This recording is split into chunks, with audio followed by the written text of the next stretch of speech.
안녕하세요. 저는 막장 드라마에서나 보던 일들을 겪고서 이혼을 하게 되었네요. 사연을 쓰는 지금도 제가 경험한 일이 맞는 건지 싶을 정도로 현실에서 일어나긴 힘든 경험을 했다 싶네요. 경험하지 않았으면 좋았을 일이긴 하지만 이미 일어난 일이니 어쩌겠어요. 이젠 그 경험으로 인해 어떠한 일에도 쉽게 흔들리지 않는 더욱 단단한 사람이 되었다 하고 생각하며 살고 있어요. 처음 남편을 만났을 때만 해도 그런 말도 안 되는 일이 저에게 일어날 거란 생각도 하지 못했는데 처음 남편은 참 다정한 사람이었거든요. 거기에다 성실하기까지 했어요.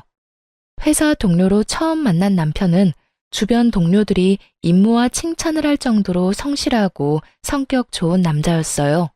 저와는 동기지간으로 서로 의지하는 일이 많았죠. 그러던 어느 날부터 남편이 저를 보는 눈빛이 오묘하더라고요. 직장 동료를 보는 눈빛이 아닌 어딘가 모르게 끈적거리기도 하고 느끼하기도 하고요. 이런 제 느낌은 단순히 오해가 아니었어요. 저기, 윤영 씨, 나 윤영 씨 좋아해. 입사했을 때부터 첫눈에 반해서 이때까지 쭉 좋아했어. 그래서 하는 말인데 나한테 기회를 좀 주면 안 될까? 갑자기 고백을 해오니 저는 크게 당황하고 말았죠. 좋은 사람인 건 맞지만 남자로의 매력은 글쎄요. 확 끌리는 것이 없다고 해야 하나? 하여튼 애매했어요. 하지만 남편의 적극적인 구애에 전 생각해보겠다는 말로 기회를 주었고 남편은 저의 곁에서 한결같이 마음을 쏟아주더라고요. 결국 전 그런 남편을 받아주게 되었고 막상 마음을 나누며 마음을 가지다 보니 저 역시 남편에게 푹 빠져 결혼까지 하게 되었습니다. 그렇게 저희는 6년이란 세월을 살아냈어요. 저희 사이엔 아이가 없었는데 의도적으로 가지지 않은 건 아니었고 어쩌다 보니 그렇게 되었더군요. 결혼 4년 차 때까진 자연임신이 되지 않았고 그 후론 병원은 절대 싫다던 남편을 설득해 어렵게 병원 예약까지 했었지만 그 타이밍에 오랫동안 병원 생활을 하시던 시부가 돌아가시며 병원을 가지 못했었어요. 그 후론 어영부영 하다 보니 어느새 결혼 6년 차가 되었더라고요. 다행인지 불행인지 시댁에서는 아이에 대한 압박은 전혀 없었고 저 역시 아기를 가지고 싶은 시기가 지나고 나니 임신에 대한 욕심이랄까 미련이랄까 그런 감정들이 점점 무뎌져 크게 노력하지 않는 상황이 되었던 거죠. 아기가 없다 보니 남편과 저는 결혼 생활 6년이 무색할 만큼 신혼의 느낌이 남아있을 정도로 사이가 좋았어요. 오롯이 서로에게만 집중을 하면 되니 싸울 일도 적었고요. 무엇보다 남편이 한결같이 다정한 모습을 보여주니 정말 남자 하나는 잘 골랐다는 생각이 들기도 했었는데 어느 날부터 그런 남편이 변하기 시작하더라고요. 서서히 변하는 것도 아닌 하루아침에 남편이 낯설게 느껴질 만큼 저를 쌀쌀맞게 대하기 시작하는데 이게 무슨 일인가 싶더라고요. 남편이 달라진 것은 말뿐만이 아니었어요. 지난 6년 동안 가끔 다투는 일이 있더라도 잠만은 한 침대에서 자야 한다며 제 옆에 꼭 붙어 자던 남편이었는데 변했다고 느낀 순간부터 회사 일이 바빠 일을 마저 보고 자야 한다며 안방이 아닌 서재에서 자는 날들이 길어졌어요. 결국 전 이대로 안 되겠다는 생각이 들어 서운함을 비추며 말했죠. 여보, 요즘 나한테 너무 소홀한 거 아니야? 내가 뭘? 이런 핑계 저런 핑계 대면서 잠도 서재에서 자고 말투도 좀 쌀쌀맞아졌고 말이야. 그리고 그 눈빛, 요즘 날 보는 눈빛이 예전 같지 않단 말이야.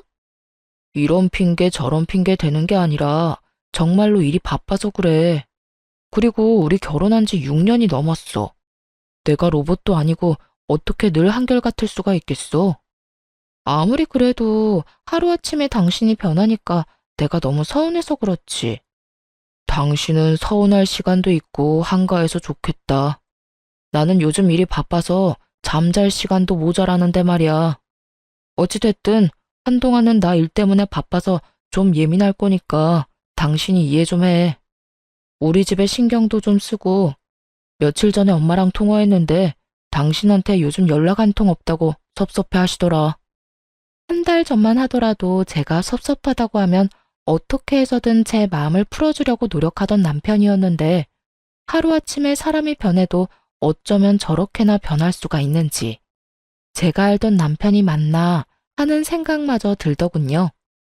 이런 제 마음을 눈치챘는지 남편은 저를 한번 쓱 보더니 이렇게 말을 하더군요. 바쁜 일만 끝나면 당신하고 나하고 휴가 좀 내고 여행이라도 가자. 그때 내가 당신 마음 풀어줄게. 요즘은 정말 내가 너무 정신이 없어서 그래. 일 처리도 다 안 됐는데 계속해서 일은 밀려 들어오고 어떻게 해서든 일 처리를 하려다 보니까 실수는 많아지고 말이야. 그래서 내가 요즘 진짜 힘들어. 몸이 10개라도 모자란 지경이라고. 그러니까 당신이 조금만 참아주라.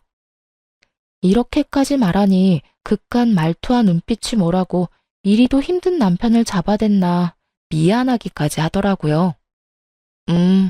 내가 미안해. 나는 당신이 그렇게까지 힘든 상황인 줄 꿈에도 몰랐어. 그저 좀 바쁜가 보다 싶었지. 어찌됐든 바쁜 것만 끝내놓고 나랑 놀아주기다. 나 연차도 많이 쌓여있고 당신만 시간 내면 언제든지 여행 갈 수 있어. 그래, 알겠으니까 엄마한테 전화나 좀 해. 그러다가 엄마 부르릉 떨어진다. 알겠어. 마음이 풀린 저는 남편의 말대로 시모에게 전화를 걸었고 들은 대로 시모가 단단히 심통이 난 듯 툴툴거리며 전화를 받더군요. 어머님, 뭐 하세요? 뭐 하긴, 할 일 없는 노인네가 뭐 하겠냐? 그냥 있지. 그런데 무슨 일이냐? 그간 연락도 없더니. 에이, 어머님, 누가 들으면 몇 달씩 연락 한 통 안 드린 줄 알겠어요. 저번 주에도 통화했었잖아요. 그깟 전화 좀 해줬다고 지금 나한테 유세 부리니? 그리고 네가 언제 나한테 전화를 했다고 하니? 너 꿈꿨니? 도대체 누구랑 통화하고 나한테 전화했다고 우기는 거야? 제가 우기는 게 아니라요. 어머님이 잊으신 것 같아요. 정 제 말이 미덥지 않으시면 전화 끊으시고 통화 목록 한번 보세요. 아유, 몰라. 어찌되었든 너 그러는 거 아니다. 늙은 시모 이런 식으로 홀대하는 거 아니란 말이야. 내가 너 시집와서 애 하나 못 낳는다고 잔소리한 적이 있니? 아니면 날마다 집에 찾아오라고 시집살이를 시킨 적이 있니? 내가 너한테 잔소리하는 사람도 아닌데 왜 그렇게 찾아오기는커녕 연락도 자주 안 하는 게야? 설마 내가 너무 잘해주니 내가 만만해서 그따위로 행동하는 거니? 아니에요, 어머님. 왜 말을 그렇게 하세요? 제가 언제 어머님을 무시했다고. 그런 거 아니니까 마음 푸세요. 마음 풀기는 무슨. 내가 너 앞으로 어떻게 하는지 두고 볼 거야. 싫은 소리 듣기 전에 알아서 잘해. 시모가 조금 까칠한 면이 없지 않아 있긴 했지만 이 정도는 아니었는데 유독 짜증스럽게 구는 시모를 보니 제가 좀 너무했나 하는 생각이 들기도 하더라고요. 평소에도 저런 말을 달고 사는 극성 시모 같았다면 또 시작이라 하고 넘겼을 텐데 까칠하긴 해도 저렇게까지 말하는 사람은 아니었으니까요. 그래서 전 남편에게 어떻게 해야 할지 하고 고민을 털어놓게 되었고 남편에게선 의외의 말을 듣게 되었어요. 여보, 어머님이랑 통화했는데 많이 서운하신 것 같더라. 평소와는 좀 다르게 짜증도 많이 내시고 화도 좀 내시더라고. 앞으로 어떻게 할 건지 두고 볼 거라고도 하시고 어머님 그런 말까지 하실 분은 아니잖아. 그렇긴 하지. 그런데 정말 엄마가 그런 말까지 했다고? 그렇다니까. 그래서 하는 말인데 어떻게 하면 어머님 화가 좀 풀릴까? 주말에 찾아뵐까? 아니, 그거보단 엄마 데리고 병원 좀 가봐야 할 것 같은데. 병원? 병원은 왜? 왜? 사람이 아픈 데가 생기면 안 하던 짓도 하고 예민해지기도 한다잖아. 병원 간 김에 여기저기 검사도 좀 해봐야겠어. 엄마 건강검진 받을 때도 됐으니까. 그래? 알겠어. 그러면 당신은 바빠서 안 될 테고 내가 연차 쓰고 모시고 다녀올게. 아니야, 내가 다녀올게. 겸사겸사 엄마하고 시간도 보내지 뭐. 당신은 일해. 그러면 그럴래? 알겠어, 그럼. 다녀와서 연락해줘. 남편은 걱정이 컸는지 다음날 바로 시모를 데리고 병원에 다녀왔고, 그날 저녁 퇴근을 하고 집으로 가니 남편의 얼굴이 좋지 않더라고요. 여보, 어머님 어디 안 좋으셔? 많이 편찮으시대? 그게 치매 초기 증상이 보이는가 봐. 아직 치매는 아닌데 그런 증상이 보이긴 한다고 하더라고. 거기에다 몸도 전체적으로 많이 쇠약해지셨다네. 나이가 있으시니까 어쩔 수 없긴 하지만 마음이 좋지 않아. 예상치 못한 결과에 무슨 말을 어떻게 해야 할지 몰라 쉽사리 말할 수가 없더라고요. 저와 남편은 아무 말도 쉽사리 할 수가 없었고 한참을 고민하던 남편이 어렵게 이야기를 꺼내더군요. 저기 여보, 나 우리 엄마 우리 집에서 모시고 싶어. 당신한텐 이런 말 너무 미안하긴 한데 몸도 정신도 아픈 엄마 혼자 두는 게 마음이 편치 않아. 혹시라도 저렇게 혼자 지내다가 큰일이라도 나면 그 죄책감에 나 못 살 것만 같아. 이대로는 일도 손에 안 잡히고 말이야.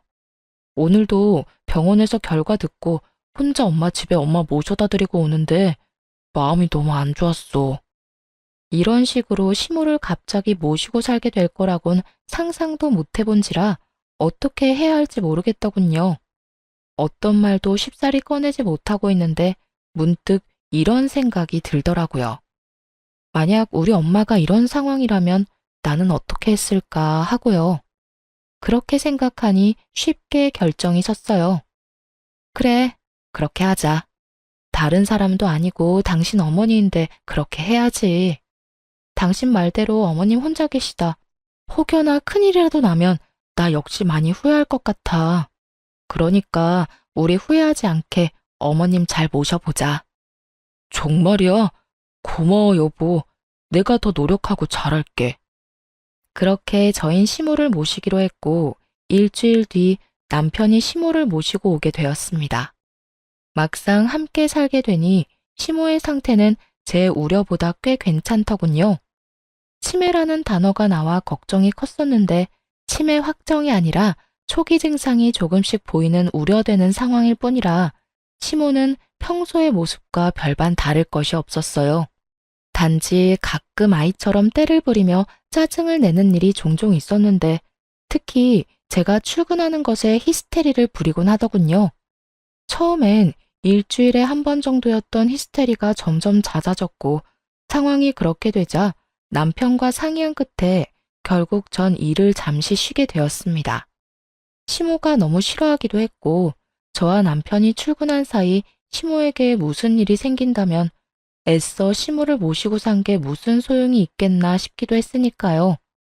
그렇게 전 시모와 보내는 시간이 더욱 많아졌고 출근도 하지 않고 가까이에서 지켜본 시모의 상태는 병원에서 진단받은 것보다 더욱 심각해 보이더군요. 아가, 너 밥 안 주니? 어머님, 아직 11시도 안 됐는데요. 시장하세요. 11시면 밥 먹으면 안 된다는 법이라도 있니? 아니, 그런 게 아니라 아침 드신 지 얼마 안 되셔서. 아니에요. 금방 차려드릴게요. 귀찮으면 귀찮다고 해. 그런 식으로 사람 이상하게 몰아가지 말고. 이런 식의 짜증은 기본이었고 어쩔 땐 물건을 내팽겨치며 소리를 지르기도 했죠. 어떤 날엔 저를 멍하니 보며 도무지 알아들을 수도 없는 말을 중얼거리기도 했고요.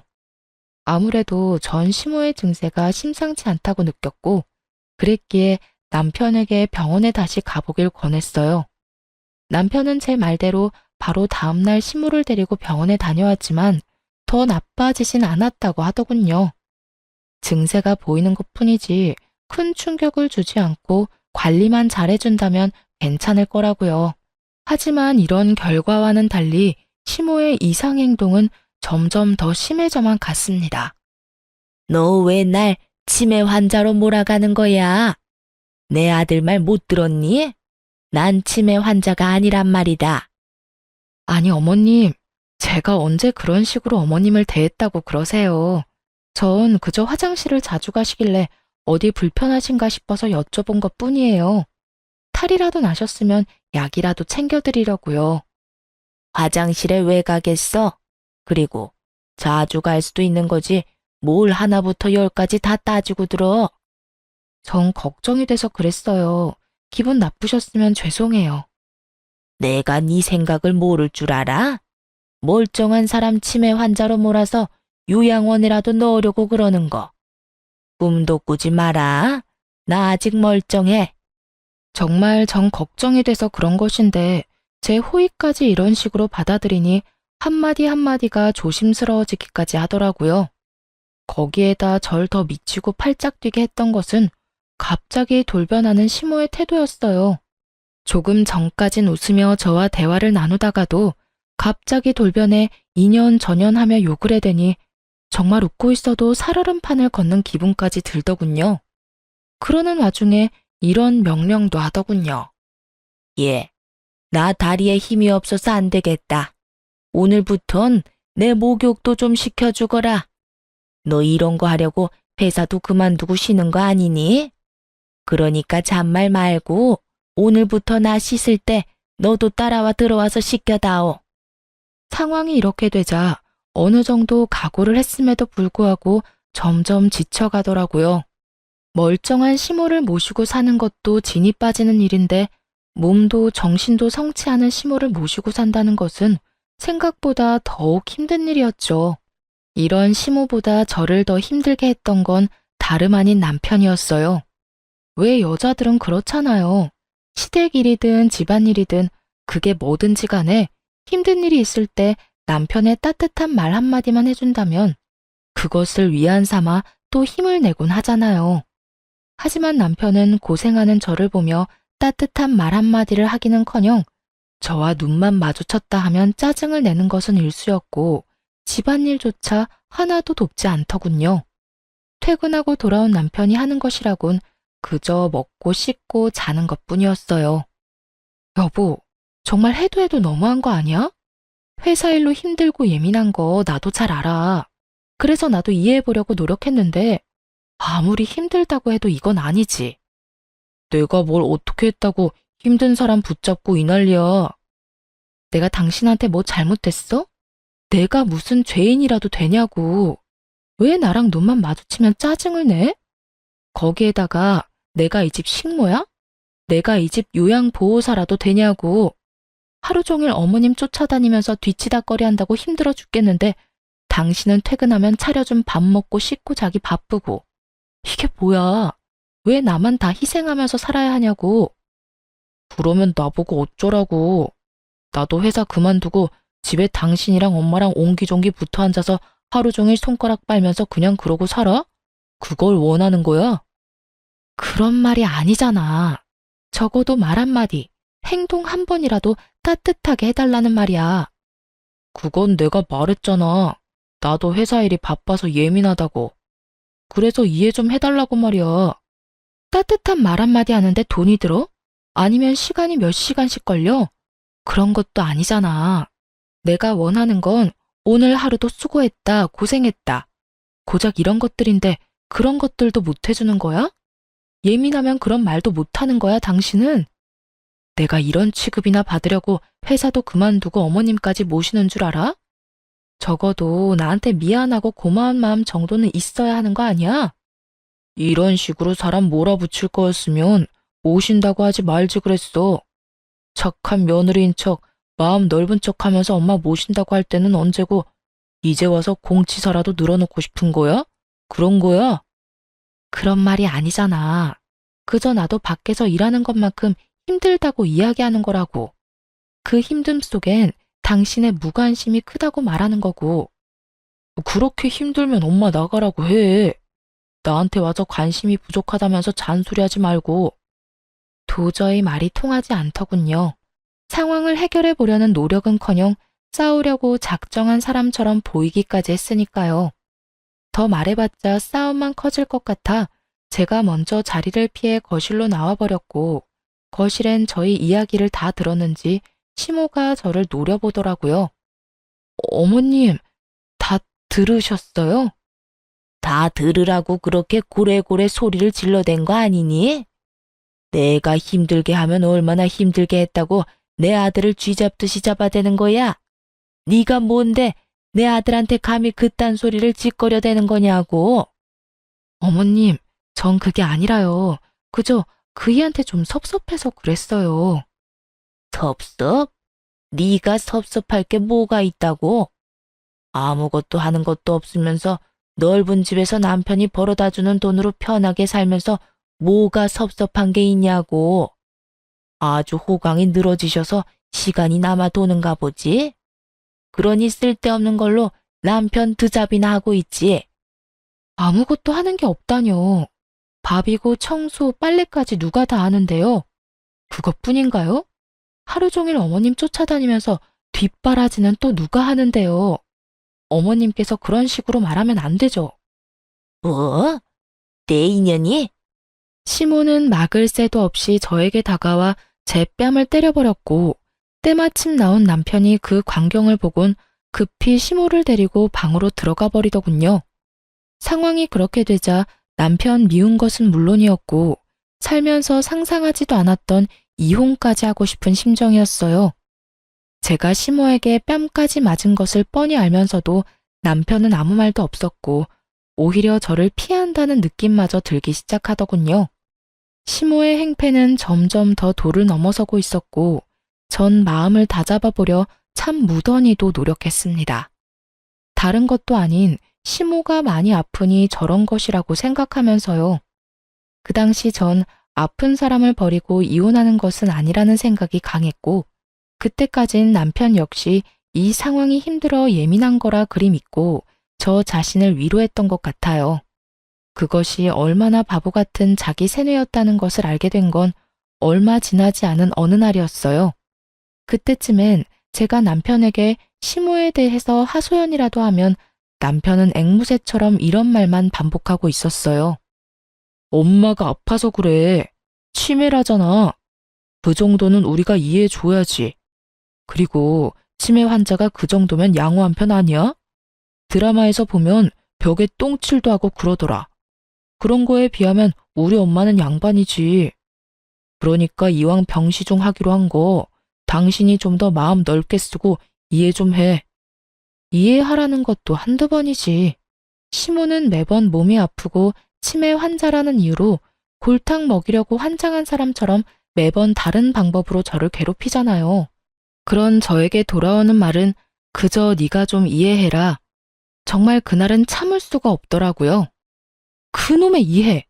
내가 언제까지 이해만 해야 하는데? 당신도 봤으니까 알 것 아니야. 아무리 어머님이 아프다고 해도 이건 너무하잖아. 아니, 그런 어머님보다 당신이 더 너무한다는 생각은 안 해봤어? 내가 그렇게 힘든 거 뻔히 알면 당신이라도 날 도와야지. 어떻게 매번 이해하라는 말만 할 수가 있어? 당신이 한번 당해봐. 이해하라는 말이 나오는가? 그간 서러웠던 감정이 한 번에 복받쳐 오른 저는 그대로 집을 나가버렸고 동네 한 바퀴를 돌며 마음을 정리했어요. 나는 할 만큼 했다. 이대로는 더는 안 되겠다고요. 시모보다도 남편에 대한 실망이 더 컸던 터라 우리 사이엔 이혼밖에 다른 해결책은 없다고요. 그렇게 생각을 정리한 뒤 집으로 돌아갔고 집으로 들어가니 거실에 아무도 없더라고요. 신발은 있는데 사람은 없고 다들 어디에 있나 싶어 방으로 걸음을 옮기던 그때였어요. 시모의 방에서 깔깔거리는 웃음소리와 함께 말소리가 들려오더라고요. 얼마나 신이 나셨는지 제가 들어온 것도 모르고 한껏 들떠서 대화를 나누고 있더군요. 엄마, 무슨 연기를 그렇게 잘해? 난 엄마가 연기한다는 걸 다 알고 보는데도 가끔 엄마가 진짜 치매인가 싶다니까. 이 엄마가 못하는 게 있는 줄 알아? 마음만 먹으면 그깟 치매 연기쯤이야 누워서 떡 먹기지. 그나저나 수정이도 한계인 것 같지? 조만간 못 견디겠으니까 이혼하자고 할 것 같아. 다 엄마 덕분이야. 고마워. 고마우면 재혼해서도 엄마한테 잘해. 알겠어? 그럼. 그렇지 않아도 혜미가 엄마가 여러모로 고생 많이 한다고 결혼하고 나면 엄마한테 진짜 잘할 거라고 했어. 혜미는 얼굴도 예쁜 것이 말까지 어쩜 그렇게 예쁘게 하니? 거기에다 능력까지 좋다며? 그 혜미가 사는 아파트도 자기 명이라고 했나? 아파트만 있는 줄 알아? 혜미 걔 부모님 돌아가시면서 남겨준 유산도 많고 건물도 있다고 하더라니까.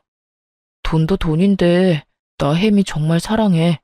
혜미도 날 진심으로 사랑하고. 그러니까 그 어리고 돈 많은 애가 얼마든지 기다릴 테니까 이혼만 하고 돌아오라는 거 아니겠어? 우리 아들 능력도 좋지. 어떻게 그런 여자를 다 만났대? 진짜 캠이랑 결혼했으면 이런 고생 안 하고 얼마나 좋아. 에이, 엄마. 이제 와서 그런 후회해봤자 뭐해? 그런 생각할 시간에 어떻게 하면 저 찐득이 떼어낼지 고민이나 더 해봐. 나도 저 진드기한테 매몰차게 구는 것도 하루 이틀이지. 이제 왜 그렇게 모질게 대하냐는 말에 변명거리도 생각이 안 난다고. 나라고 다른 줄 아니?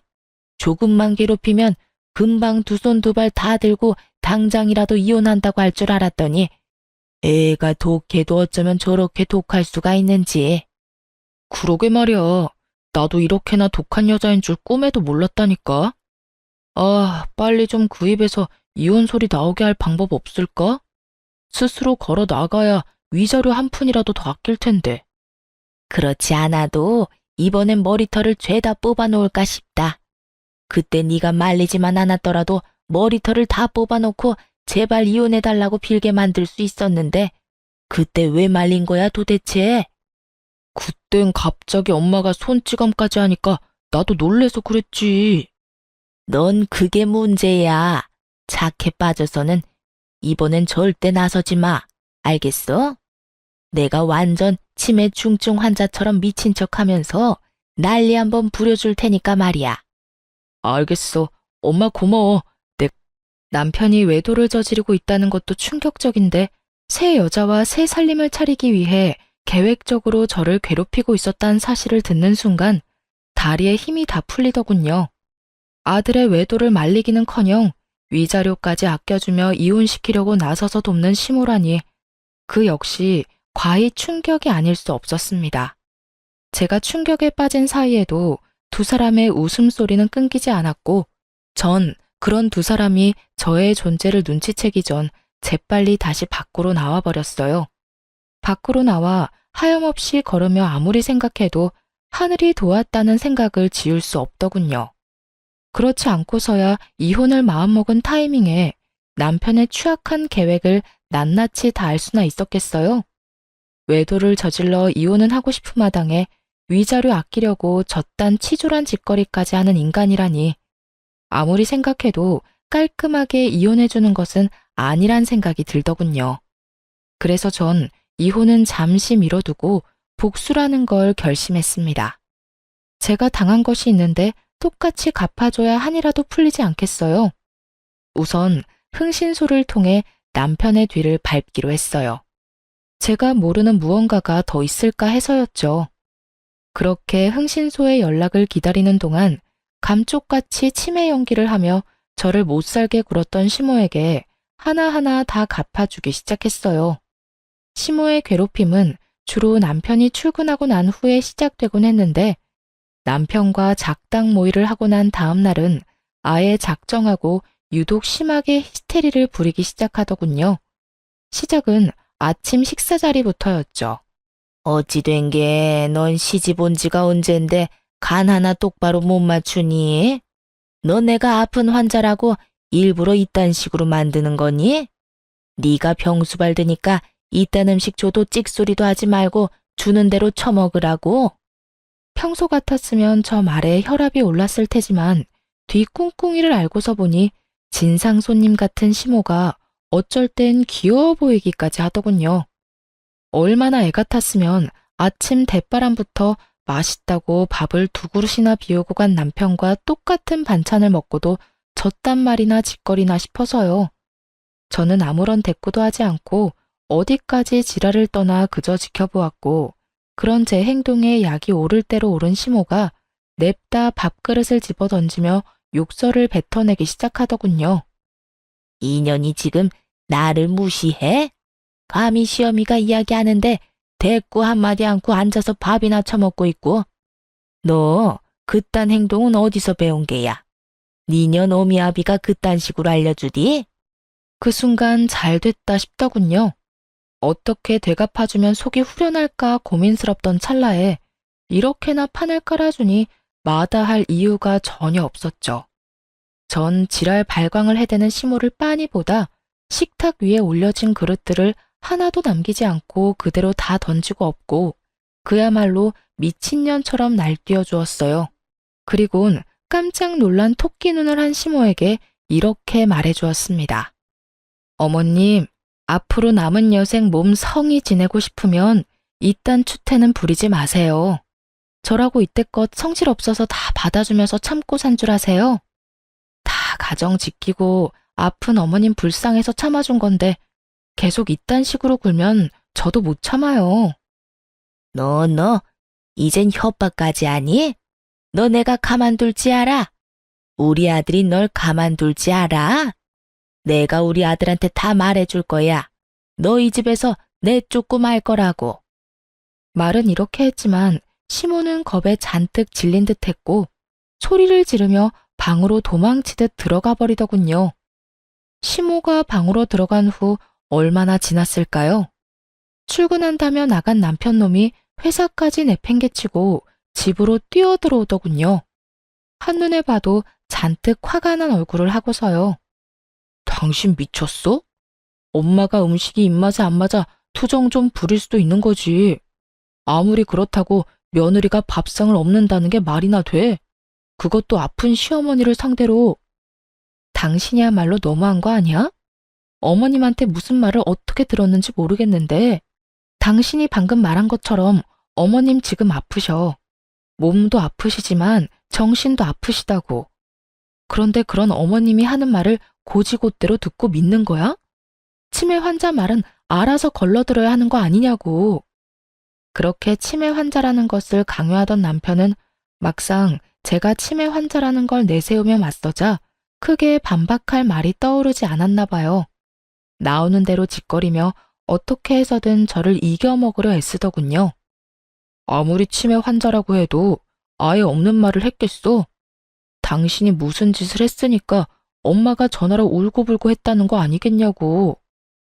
여보, 아예 없는 말을 있는 말처럼 하니까 치매 환자라고 하는 거야. 기억이 깜빡깜빡하고 현실인지 꿈인지 구분도 되지 않고. 그런 증상들이 심해지면 치매 전문 요양병원으로 보내기도 하고 말이야. 그래서 하는 말인데 어머님 이제 병원으로 모시자. 요즘 어머님 상태가 점점 더 심해지는 것 같아서 그래. 내가 최선을 다해서 한시도 떨어지지 않으려고 노력하긴 하지만 내가 기계도 아니고 매 순간 어머님만 보고 있을 수는 없잖아. 혹시나 내가 잠시라도 못 보는 사이 어머님 크게 다치기라도 하면 어떻게 해? 요양병원? 병원은 무슨 병원이야. 그런 데는 아픈 사람들이 가는 곳이잖아. 제대로 걷지도 못하고 정말 정신 나간 사람들이 가는 곳. 여보, 당신 엄마 다리에 힘없어서 나한테 목욕 수발도 받고 있고 정신도 아파. 잊었어? 그래도 요양원은 안 돼. 그래, 당신이 싫다고 하면 하는 수 없지. 하여튼 여기서 상황이 더 안 좋아지면 요양원 알아볼 테니까 그런 줄 알아. 나 좀 피곤해서 그러는데 어머님이 엉망으로 만든 거 당신이 좀 치워. 아침부터 어머님이 난리치셔서 너무 지친다. 어? 이걸 나보고 치우라고? 왜? 치울 줄 몰라? 몰라도 해. 이제부터 배워야지. 우리 엄마 아니라 당신 엄마잖아. 앞으로 당신도 나서서 좀 도와. 저는 그대로 방으로 들어와 버렸고 조용하다 싶더니 이내 깨진 그릇 치우는 소리와 궁시렁거리는 남편의 목소리가 들리더군요. 그 후로도 시모가 절 괴롭히려는 시도는 많았지만 시작이 힘들어서 그렇지 한 번 되갚아주고 나니 두 번째, 세 번째는 쉽더군요. 아니, 쉬운 거를 넘어 즐겁기까지 했습니다. 시모가 먹는 것, 씻는 것 등으로 저를 괴롭히려 안간힘을 쓰면 저 역시 그럴 때마다 솥에 밥을 해서 준다거나 찬물로 샤워를 시켜버리는 등 가차없는 복수를 해주었으니까요. 한마디로 입을 뗄 때마다 더 큰 보복으로 시모를 대하고 있었죠. 상황이 그렇게 되자 시모는 도저히 안 되겠다 싶었는지 남편이 퇴근하는 순간을 맞춰 밑도 끝도 없이 제 머리채를 잡고 흔들더군요. 인연, 너 잘 걸렸다. 내가 너 벼르고 있었어. 이제 어떻게 할 거냐? 내 아들도 다 보고 있다 이거야. 오늘 나 살고 너 죽는 날이다 인연. 아, 이거 놔요. 이거 당장 놓으라고요. 싫다. 내가 이때껏 얼마나 참았는데 이걸 놓겠어? 내가 말했지. 오늘 너 죽고 나 사는 날이라고. 어디 한번 죽어봐라. 분명 놓으라고 경고했어요. 경고? 웃기고 있네. 네가 뭘 할 수 있는데? 나한테 이렇게 머리채 잡혀서 힘도 못 쓰는 주제에. 다리에 힘이 없어 샤워도 혼자 못한다는 노인네가 어쩌면 그렇게 힘이 드센지 무턱대고 뿌리쳤다간 제 머리카락이 다 뽑힐 것만 같더라고요. 그래서 전 있는 힘껏 시모의 머리채를 같이 잡고 흔들어 버렸고 그런 저의 대응에 시모가 놀랐는지 잠시 움찔하더군요. 그 순간 전 시모의 손을 뿌리치고 곧바로 강 건너 불구경하듯 구경만 하고 있는 남편을 향해 있는 힘껏 밀어버렸어요. 너 미쳤어? 이게 뭐 하는 짓이야? 엄마 머리채를 잡는 것도 모자라서 밀치기까지 해? 전현이 드디어 미쳤구나. 정신병원은 내가 아니라 전현이 가야겠다 아들. 뭐하니? 당장 전현 앉혀놓고. 미친 게 분명하다 분명해. 그렇지 않고서야 어떻게 시험이 머리채를 잡는단 말이야? 엄마, 괜찮아? 어디 삐끗한 데는 없어? 너 우리 엄마 어디 다치기라도 했어봐.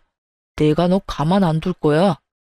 나 괜찮으니까 내 신경 쓰지 말고 당장 병원에 전화해라. 정신병원.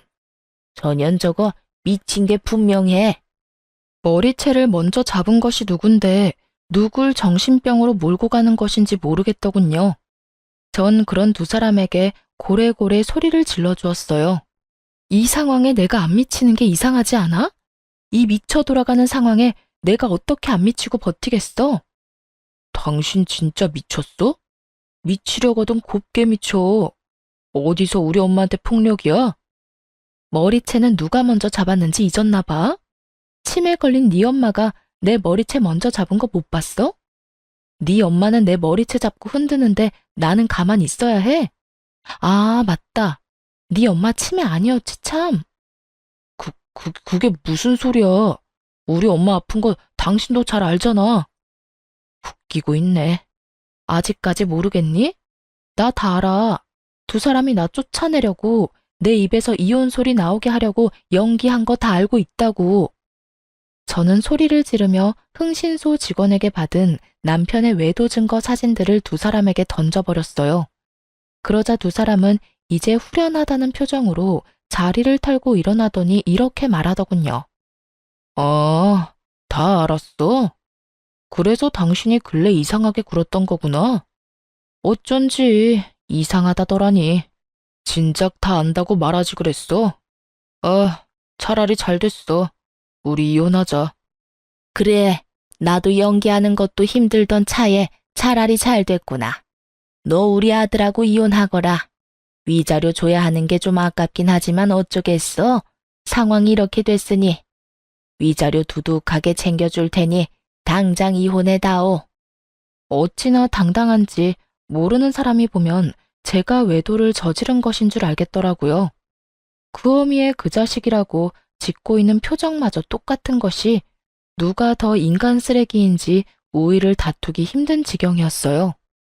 참 뻔뻔하기도 하다. 모르는 사람이 보면 내가 바람이라도 피운 줄 알겠다. 어쩌다 이렇게까지 인간 말종이 됐니? 그렇게 돈이 좋았어? 아니면 새로운 여자가 좋더니?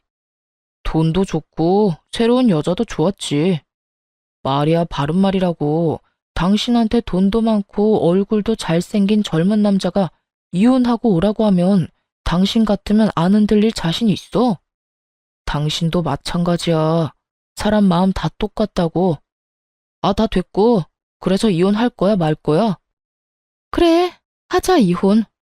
그런데 당신 말처럼 쉽게 할 수는 없을 거야. 나 당신 말고 당신 엄마, 그리고 상간녀 소송까지 다 할 거니까. 그리고 재산도 크게 한몫 뜯어낼 테니까 각오하는 게 좋을 거야. 저 역시 시모에게 보복은 할 만큼 했고, 더는 그런 인간들과 한 지붕 아래 살고 싶지도 않았기에 이혼을 통보하고 그 집을 나와버렸습니다. 생각보다 이혼 진행이 길어졌지만 결과는 제 생각보다 더 좋게 끝이 났습니다. 판결이 나던 날 얼마나 후련하던지 법원 앞에서 크게 웃었던 기억이 아직도 생생하네요. 이혼이 끝이냐고요? 그럴 리가요. 그깟 위자료 좀 받았다고 제가 그리도 크게 행복하게 웃었을까 봐요. 흥신소를 통해 알게 된 것인데 능력 좋고 돈 많은 그 상간녀는 사실 도박 중독자이더군요.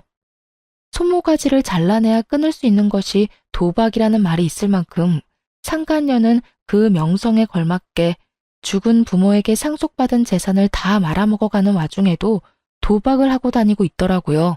건물과 집 담보로 대출을 한도 끝까지 받아 말아먹은 것은 기본이었고 저에게 준 위자료도 마지막 티끌까지 모아준 것이었어요. 이러한 사실을 전혀 알지 못했던 전 남편은 상간녀를 만나오며 돈까지 빌려준 상태였고 상간녀는 그 돈마저 다 날려버린 후였습니다. 이러한 사실은 이혼 소송이 마무리될 때쯤에 다 밝혀졌는데 이혼만 하면 인생 역전이라고 기대했던 남편놈이 사실은 상간녀가 허울 좋은 빈털털이라는 걸 알고 좌절하던 모습이 얼마나 통쾌했는 줄 모릅니다. 그것뿐인 줄 아세요? 제 앞에서 창피한 것도 모르고 시모와 합세해 상간녀를 잡아대더군요. 이 년이 다 너 때문이야. 돈도 없는 년이 어디서 내 아들을 깨어내서 이 사기꾼 년, 이 나쁜 년. 내 돈 내놔. 내 돈 내놓으라고. 그게 어떤 돈인 줄 알고 도박으로 날려먹어. 이 도박쟁이 년아. 이거 놔. 이거 왜 이래? 내가 돈 빌려달라고 했어? 돈 필요하다니까 묻지도 따지지도 않고 준 게 누군데 이제 와서 난리야. 그리고 내 돈 가지고 내가 뭘 하든 너희가 무슨 상관이야? 이거 놔? 지금 안 놓으면 나 두 사람 신고할 거야? 인연이 뭐라는 거야? 누가 누굴 신고해? 너야말로 내 아들 돈 빼먹은 걸로 신고당할 줄 알아. 사기죄로 신고할 거라고. 그 후론 보지 않아도 뻔하시죠? 상간녀는 폭행죄로 두 사람을 신고하고 두 사람은 상간녀를 사기죄로 신고하고 개판도 그런 개판이 또 없더라고요.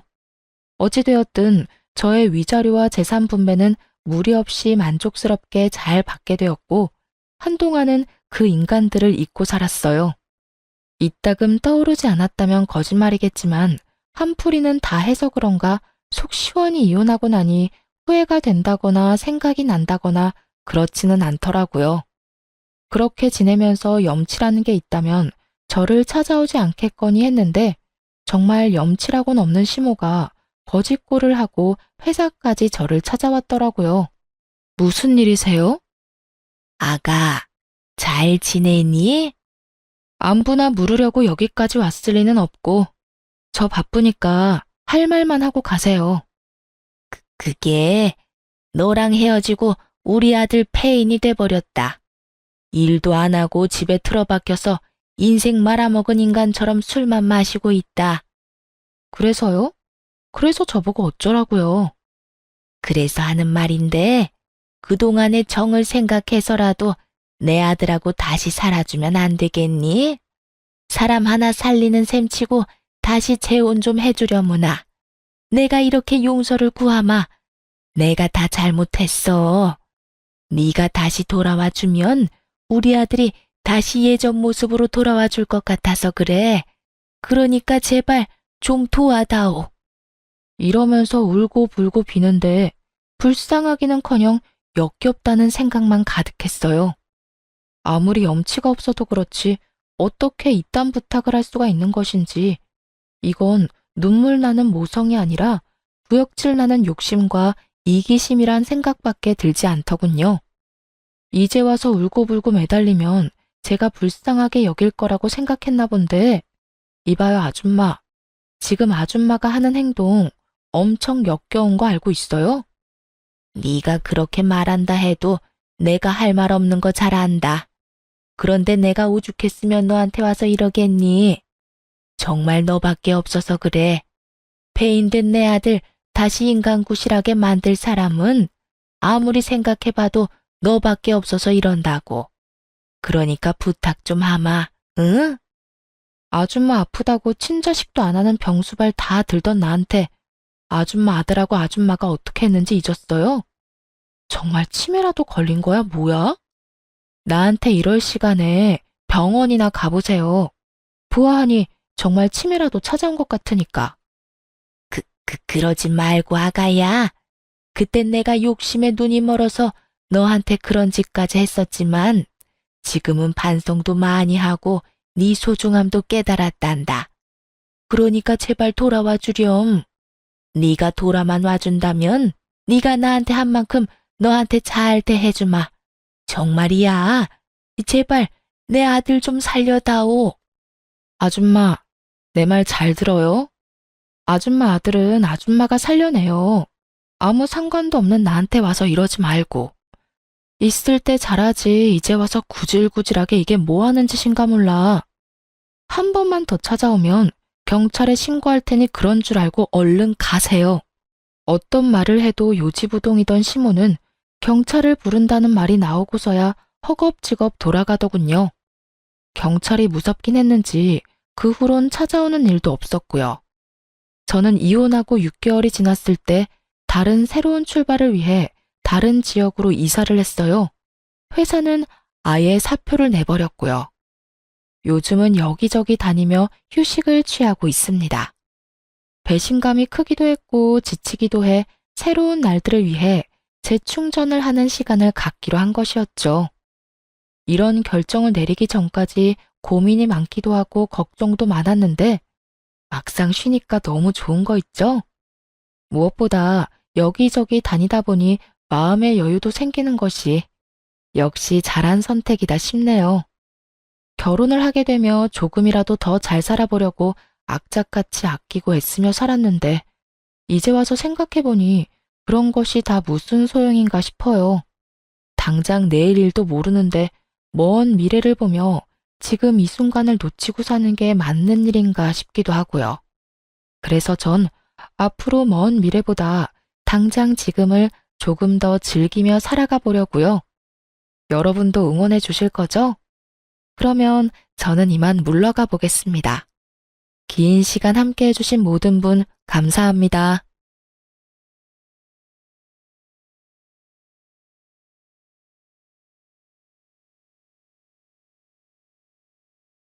안녕하세요.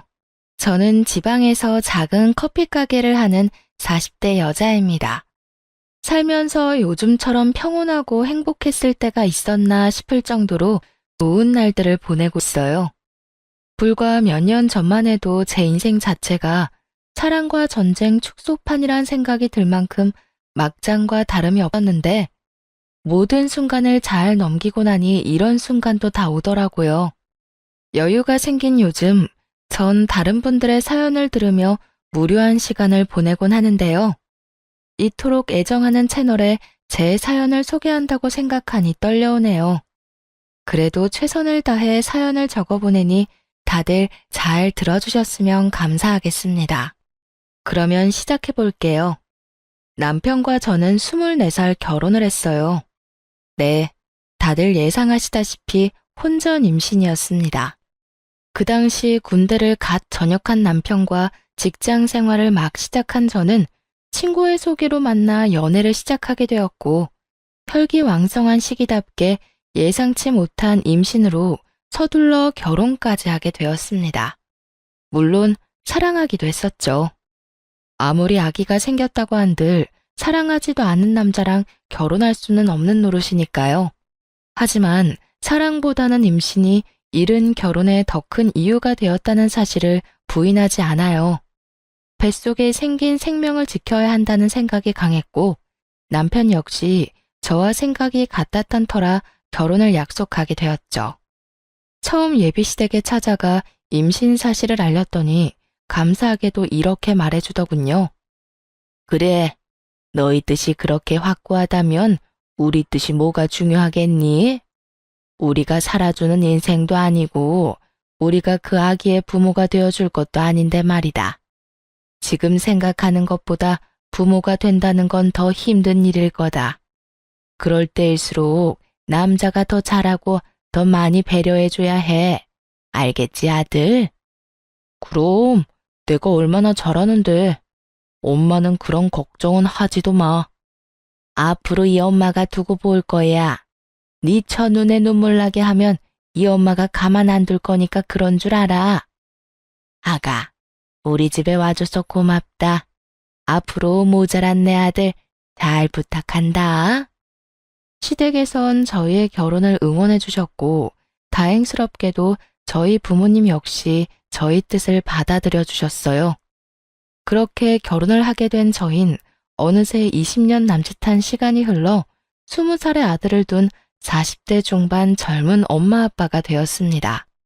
저희는 결혼을 하는 순간부터 시댁과 친정 모두 가까운 곳에 살고 있었어요. 시댁엔 아들이 10살이 되던 해에 당뇨병 합병증으로 인해 시부가 돌아가시고 친정엔 제가 결혼을 하고 얼마 되지 않아 엄마가 돌아가셔 아빠가 혼자 계신 상태였기 때문이었죠. 처음엔 그냥 얻다 보니 가깝게 얻은 것이었는데 살면서 상황이 그렇게 되다 보니 당연스럽게 가까운 곳에 살게 되었던 것이었어요. 시댁엔 시누이가 있긴 했지만 남편이 불안해했고 저는 외동이었던 터라 시댁 친정 모두 가깝게 있는 것은 저희 두 사람에겐 여러모로 옳은 결정이었죠. 워낙 어린 나이에 한 결혼이라 그런지 신혼 때는 정말 하루가 멀다 하고 싸웠던 기억이 있어요. 저는 저대로 임신을 한 상태라 인생 최고의 예민한 시기를 보내고 있었고 남편은 남편대로 가장이 될 준비가 되지 않은 상태에서 가장 노릇을 하느라 힘이 드는 시기였죠. 임신이라는 이유가 있기도 했지만 그만큼 남편을 많이 사랑했기에 한 결혼이었는데 초반부터 사소한 것들로 다툼이 잦아지니 너무 힘이 들더라고요.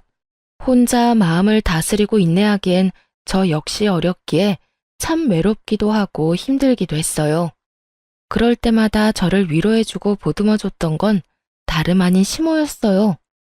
아가, 요즘 많이 힘들지? 네? 아니에요. 제가 뭐가 힘들어요. 집에서 쉬고 있는데요. 임신한 애가 쉬어도 그게 쉬는 거니?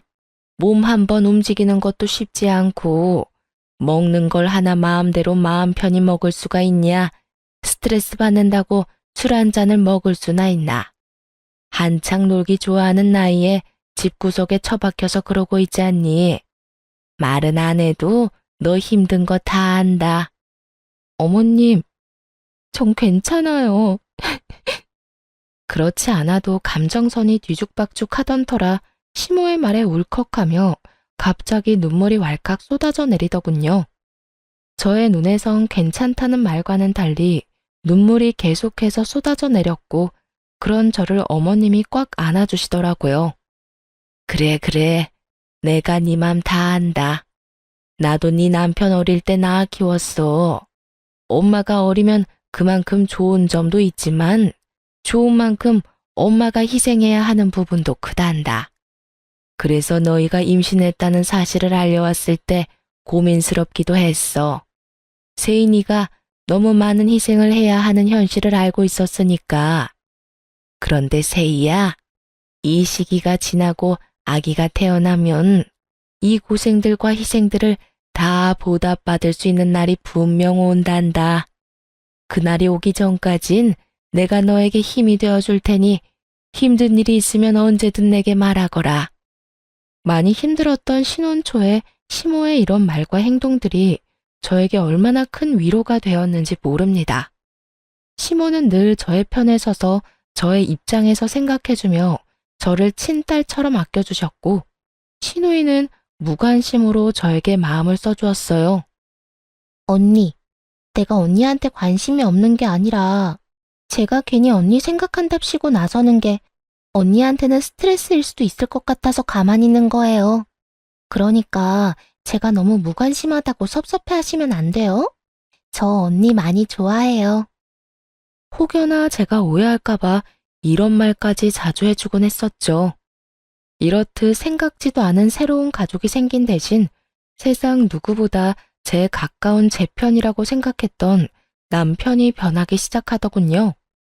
처음엔 준비되지 않은 가장 노릇을 한다고 아기를 출산하고 난 후엔 일하고 돌아와 피곤하다는 핑계로 저와 아들을 멀리 하더라고요. 그때 처음 저희 부부에게 고비가 왔던 것 같아요. 저는 그때 그 핏덩이 아들을 데리고 이혼까지 해야 하나 진지하게 고민을 하기도 했으니까요. 이런 저의 마음을 어떻게 아셨는지 시모가 저희 부부를 부르더니 그 자리에서 아주 호되게 남편에게 잡아댔었죠. 이놈아, 너 돈 버는 게 유세야?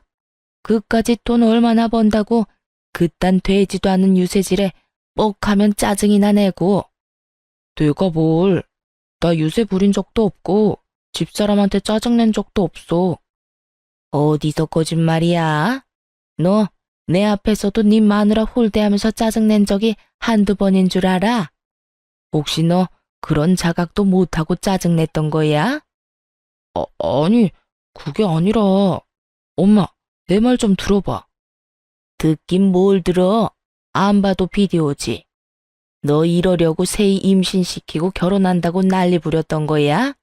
그 꽃다운 나이에 너 하나 믿고 애엄마가 된 세희를 이딴 식으로 대하려고? 내가 널 이딴 식으로 키웠어? 어디 꼴값지도 않게? 네가 뭔데 남의 집 귀한 딸을 무시하고 홀대하는 짓거리를 하는 거야? 너 그딴 식으로 굴 거면 당장 세희랑 이혼하고 우리 집에 발걸음도 하지 말거라. 나는 너 같은 자식 필요 없다.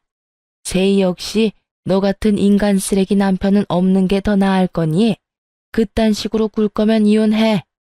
이혼이라는 말이 시모의 입에서 나올 것이라 전혀 상상하지도 못한 남편은 많이 당황한 듯 아무 말이나 하기 시작하더군요. 엄마, 아무리 그래도 이혼이라니.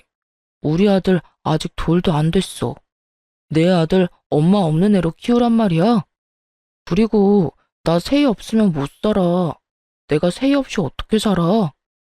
아들과 저를 앞세워 이혼만은 피해보고자 노력했지만 시모는 그런 남편을 보며 더욱 단호하게 나오더군요. 그런 녀석이 그딴 식으로 굴었어? 그리고 너 아주 큰 착각을 하는가 본데 내 손주를 왜 네가 키워? 당연히 세희가 키워야지. 네가 지금 아들을 키울 자격이 있다고 생각해? 엄마! 양심이 좀 있어라 이 녀석아. 네가 네 아들 똥기저귀를 한번 갈아줘 봤어? 분유 한번 타줘 보기를 했어? 하물며 아들 한번 시켜보기는 했어? 아무것도 안 하고 그저 눈으로 입으로 아들 타령만 한 녀석이 무슨 자격이 있다고 양육자 노릇을 하겠다는 거야? 엄마, 왜 이래 진짜?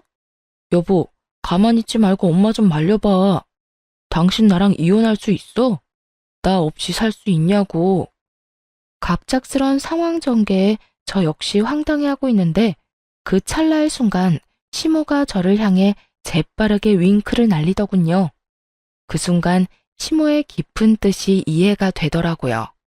어머님, 이 사람도 많이 반성하고 있는 것 같은데 한 번만 용서해 주세요. 저 역시 이 사람이 밉지 않은 건 아니지만 아직 저 이 사람 사랑해요. 이 사람이 변하지 않는다면 어머님 말씀대로 이혼하는 게 맞겠지만 오늘 이 사람도 반성 많이 한 것 같고 이혼은 앞으로 이 사람 하는 거 보고 결정해도 늦지 않을 것 같아요. 그러니까 이혼 말씀은 거둬주세요, 어머님. 제가 이렇게 말하자 남편은 감격했다는 눈빛으로 제 손을 꽉 잡더군요. 그런 저희의 모습을 본 시모는 하는 수 없다는 투로 이렇게 말했어요. 세희 네 뜻이 그렇다면 어쩔 수 없지. 이 녀석아, 네 마누라한테 잘해. 나 같으면 당장 이혼했어. 너 같은 녀석 뭐가 좋다고 또 기회를 주라는 건지. 네 복 네가 차는 짓거리 하지 말고 있을 때 잘하란 말이야. 여보, 내가 미안해. 이런 상황이 되니까 내가 얼마나 잘못했었는지 알겠더라. 넌 정말 당신이 이혼하자고 하면 어떻게 해야 하나 무섭기까지 하더라니까. 내가 잘할 테니까 지켜봐줘. 정말이야. 남편은 시모의 계획대로 깊은 반성을 한 듯 했고, 결혼하고 처음 맞이한 고비를 잘 넘길 수 있었습니다. 그 후 남편의 언행은 정말 거짓말처럼 변해가더군요. 우선 집으로 돌아오면 저에게 애정 표현을 아끼지 않았고, 아들을 대하는 말투와 태도, 심지어 눈빛까지 다정하게 변하더라고요. 여보, 나 왔어. 오늘도 많이 힘들었지? 힘들기는 괜찮아. 당신은? 당신은 괜찮았어? 나야 당신에 비하면 누워서 떡 먹기지. 나는 말이라도 통하는 사람들하고 일하잖아.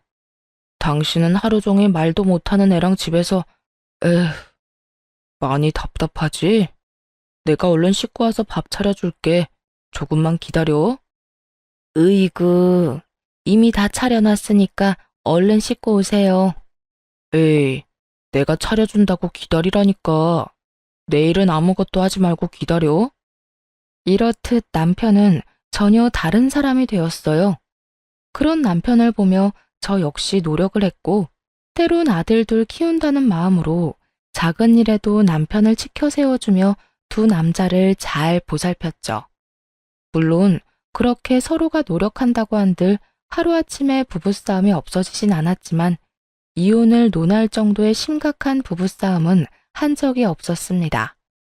그렇게 세월은 흘러 아들이 20살이 되어 대학을 보내고 이제야 한숨 돌리고 제 인생을 사나 싶었더니 갑작스럽게 시모가 뇌출혈로 쓰러지게 되었어요. 천만다행으로 목숨엔 지장이 없었지만 하반신 마비가 오고야 말았죠. 시모 혼자서는 도저히 생활이 불가능한 상태였고, 하나 있던 시누이 역시 결혼을 하며 지방에서 생활하고 있던 터라 시모의 간병은 제가 맡아야만 하는 상황이었어요. 그런 상황이 불만이었냐고요? 천만에요. 시모는 저에게 있어 정말 친정엄마와 같은 존재였고, 그랬기에 전 당연하다는 마음으로 저희 집으로 시모를 모시고 왔습니다.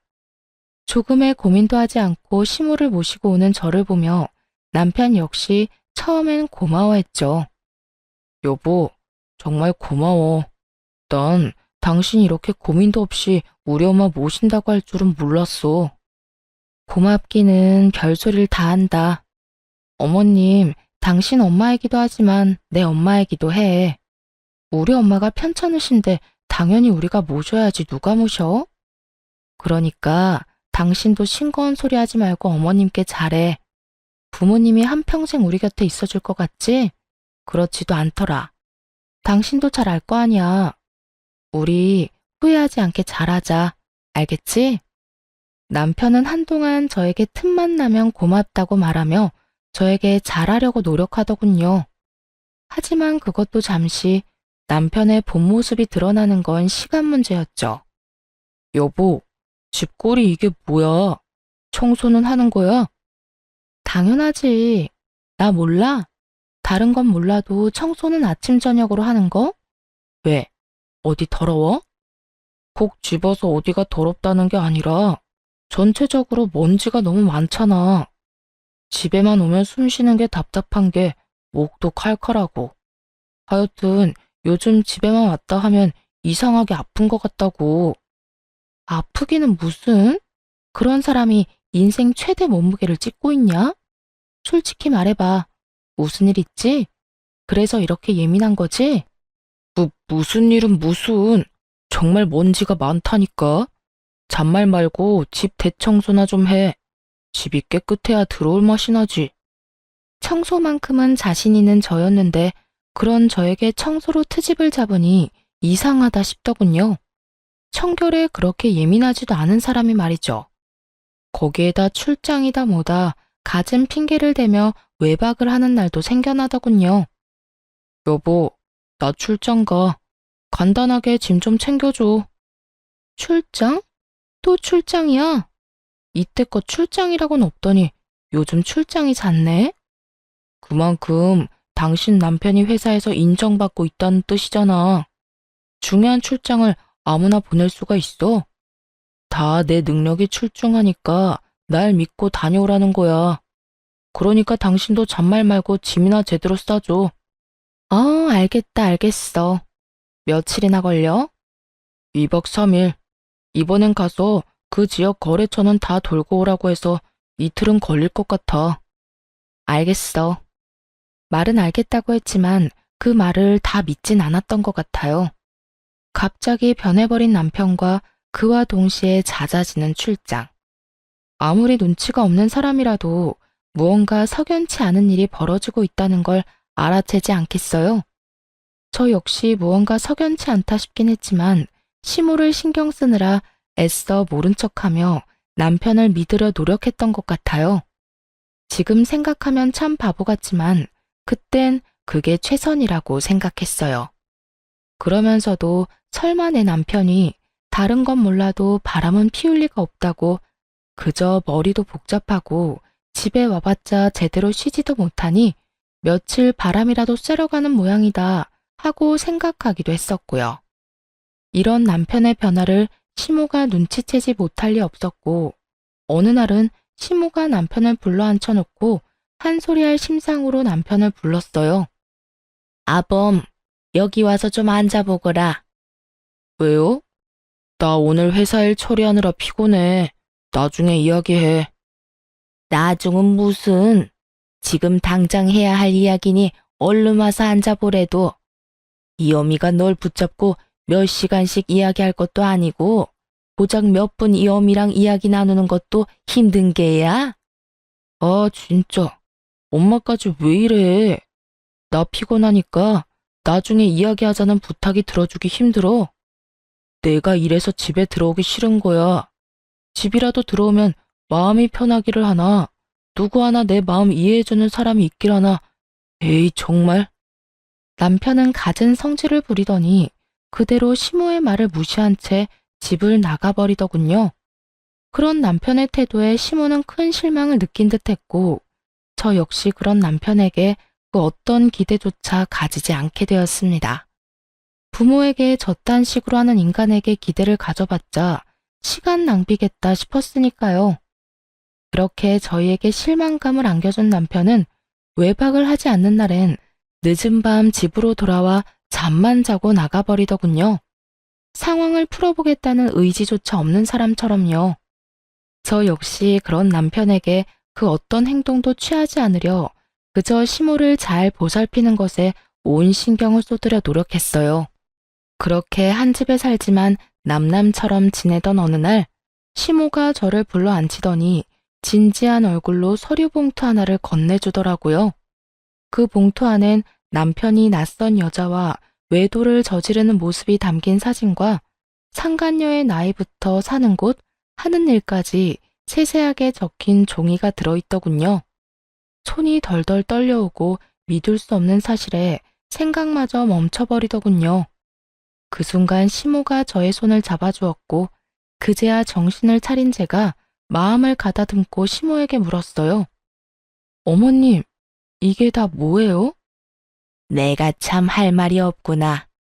내가 아무래도 이 녀석 하는 꼴이 수상해서 돈 주고 사람을 붙여봤더니 이 녀석이 결국 너한테 이런 잘못까지 저지르고 있더구나. 어찌해야 할 바를 모르겠더라고요. 그 자리에서 무너져 내리기엔 시모의 걱정이 너무 클 것 같고 그렇다고 아무렇지 않은 척하기엔 밀려오는 배신감이 너무나도 컸으니까요. 시모는 이러한 제 심정을 다 안다는 듯 이렇게 말하더군요. 거기에다 다른 건 몰라도 외도만은 아닐 거라고 그렇게 믿고 또 믿었는데 그렇게 제 두 눈으로 다 보고 나니 상황을 받아들이게 되면서도 애써 부인하고 싶기도 한 이중적인 생각이 머릿속을 복잡하게 만들었어요. 세희야, 너 이혼해. 나 걱정하지 말고 그냥 이혼하거라. 너도 알다시피 나한테 내 한 몸 건사할 만큼의 돈은 충분히 있어. 요즘 돈만 있으면 요양원도 천국이라고 하더라. 그러니까 내 걱정하지 말고 너도 네 갈 길 가. 애도 이제 다 컸겠다. 여기서 발목 잡혀 살지 말란 말이야. 어머님, 아무리 그래도 제가 어머님을 두고 어떻게 이혼을 하겠어요. 그리고 요양원이라뇨. 아무리 좋은 요양원이더라도 자식들이 자주 오가야 하는데 아범이 그럴 리도 없고. 아무튼 안 돼요, 어머님. 아니다, 아니야. 말만이라도 고마우니 이혼하거라. 너 아직 40대 중반밖에 안 됐어. 넌 어떻게 생각할지 몰라도 아직 꽃다운 나이란 말이야. 얼마든지 새 출발할 수도 있고 아직 뭐든 시작할 수 있는 나이야. 그러니까 이혼하고 새 출발해. 평소 강직하던 시모는 이렇게 말하며 울고 있더라고요. 저에 대한 미안함과 아들에 대한 배신감이 뒤섞여 한참을 우시는데 저도 함께 울어버렸습니다. 그렇게 폭풍 같은 날이 지나고 시모는 저에게 시간이 날 때마다 이혼을 이야기하고 있었고 전 저대로 고민에 빠져 있었어요. 남편 놈만 생각하자면 당장이라도 그 머리털을 다 뽑아놓고 이혼을 해도 모자랄 지경이었지만 그렇게 이혼을 해버린다면 시모가 제 명에 살지 못할 것이 뻔했으니까요. 그렇다고 해서 어머님을 위해 그 모든 걸 인내하고 살자니 제가 화병이나 죽을 것만 같았고요. 이렇듯 저의 고민이 깊어지던 어느 날, 저의 깊은 고민을 날려주는 사건이 일어났어요. 갑자기 건강하시던 아빠가 쓰러진 것이었어요. 다행히 건강엔 이상이 없었지만 나이도 있으신지라 한동안 병원에 지내며 여러 검사와 안정을 취하기로 했습니다. 시모에 이어 아빠까지 이런 일이 일어나니 정말 심적으로 너무 힘들더군요. 거기에다 남편까지 그 모양이니 어디 마음 들 곳 하나가 없어 더욱 힘들었어요. 그런데 그런 저에게 집으로 돌아온 남편이 다짜고짜 핵폭탄급 난리를 부리기 시작했어요. 이야기 다 들었어. 장인어른 병원 입원하셨다며? 그건 또 어떻게 알았대? 엄마가 전화 왔더라. 그래서 하는 말인데 난 장인어른까지 모실 생각 없으니까 그렇게 알고 헛소리 할 생각도 하지 마. 뭐라고? 난 장인어른까지 모시고 살 생각 없다고. 우리 집이 요양원도 아니고 아픈 사람은 우리 엄마 한 명만으로도 버거워. 그러니까 장인어른 쓰러졌다는 핑계로 우리 집에 모시고 올 생각은 하지도 말라고. 난 두 노인애들 책임질 생각 따윈 없으니까. 제가 시모에게 어떻게 했는데, 그리고 지금까지도 제가 시모를 어떻게 모시고 있다는 걸 뻔히 다 보고 있는 남편놈이 있단 말을 하니 정말 저게 인간이 맞나 하는 생각마저 들더군요. 아무리 상간녀에 미쳐 제정신이 아니라고 한들 인간으로서의 도리가 있는 것인데 그 순간 남편 새끼는 도리란 없는 인간처럼 굴고 있었어요. 저희 아빠, 저도 생각 같아선 집에서 모시고 싶은 마음이 굴뚝이었습니다. 하지만 아시다시피 여자 힘으로 아무런 도움도 없이 혼자 아빠를 돌본다는 것이 거의 불가능에 가까운 일이란 걸 저는 누구보다 잘 알고 있었어요. 그랬기에 슬프고 죄송하지만 애초에 집에서 모시는 것이 아닌 필요할 시에 따라 병원 신세를 져야만 한다고 각오도 하고 있었고요. 그런데 남편놈이 그딴 소리를 하니 저 역시 참을 수가 없더군요. 책임? 언제부터 네가 어머님을 책임지고 있었다고 감히 책임이란 단어를 입에 올리는 거야? 넌 어머님이 우리 집에 오는 그 순간부터 이 집에서 한 거라곤 먹고 자고 싼 거밖에 없어. 그런 주제에 감히 뭐? 책임? 야, 지나가던 개가 웃겠다. 그리고 네 엄마는 모시는데 왜 우리 아빠는 안 된대? 네가 무슨 자격으로? 우리 아빠를 어디에 모시건 내 자유고 내 마음이니까 넌 상관하지 말고 하던 대로 살아. 늘 그렇듯 집에 신경 끄고 살라고. 금방이라도 아빠를 모시고 살 것처럼 구는 저의 태도에 남편놈은 머리를 쓸어넘기며 저를 노려보더군요. 한참을 노려보고 서 있던 남편은 이내 저에게 이혼을 통보하기 시작했어요. 내가 말했지. 난 절대 장인어른까지 모실 생각 없다고. 당신이 정 장인어른까지 끼고 살고 싶으면 나랑 이혼하고 모셔. 이혼이라는 말이 혀끝에 달려있는 사람이 누군데 적반하장도 유분수지 잘도 이혼하자고 짓거리더군요. 지금 이혼이라고 했니? 그래, 나는 죽어도 장인어른까지 모시는 꼴은 못 보겠고 당신은 죽어도 장인어른을 모시고 싶은 거잖아. 그러니 어쩌겠어. 이혼이라도 해야지.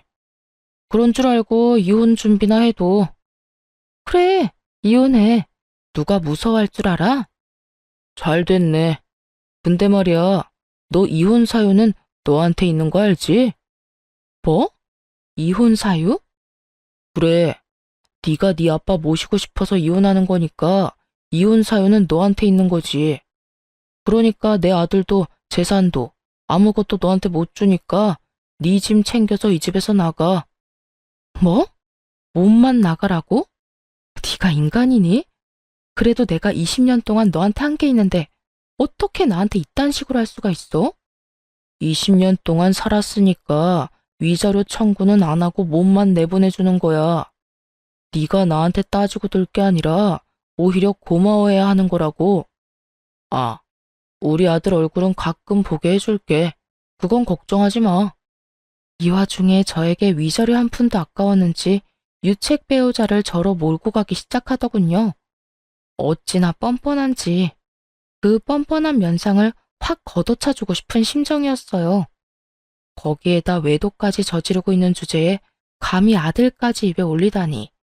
저의 전투 의지가 활활 불타오르는 것이 다 느껴지더군요. 아, 그래. 이런 말이 있지. 길고 짧은 건 대봐야 한다고. 두고 보자.